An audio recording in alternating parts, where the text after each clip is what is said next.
Competitive ఎగ్జామ్లో discounts కానీ లేదా పర్సెంటేజ్ కానీ ఈ విధంగా మనకి ఇస్తూ ఉంటాడండి. నాన్ మ్యాథ్స్ స్టూడెంట్స్ కొంచెం ఇబ్బంది పడతారు. సో వాళ్ళకి అర్థమయ్యేలా చెప్తాను చూడండి. ఒక నెంబర్ అనేది మొదట 20% పెరిగింది, తర్వాత 10% తగ్గింది. అయితే మొత్తం మీద ఎంత పర్సెంటేజ్ పెరిగిందే లేదా తగ్గింది అడుగుతున్నాడు. చూడండి, ఒక నెంబర్ ముందు 100 అనుకుంటే 20% పెరిగింది అంటే 20 పెరిగిందంటే 120 అయింది. తర్వాత 10% తగ్గింది. ఇందులో 10% మనకి 12, 100లోంచి 12 తీస్తే 108.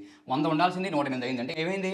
8% పెరిగింది కదా. సో ఇలా చేయొచ్చు. లేదు అనుకుంటే ఏదైనా సరే ఇలా సక్సెసివ్ డిస్కౌంట్స్ లాగా లేదా ఒకసారి పెరగడం ఒకసారి తగ్గడం ఉంటే దీన్ని ఒకసారి గుర్తుపెట్టేసుకోండి. X plus Y plus XY by 100 ఇది వేస్తే వచ్చేస్తుంది.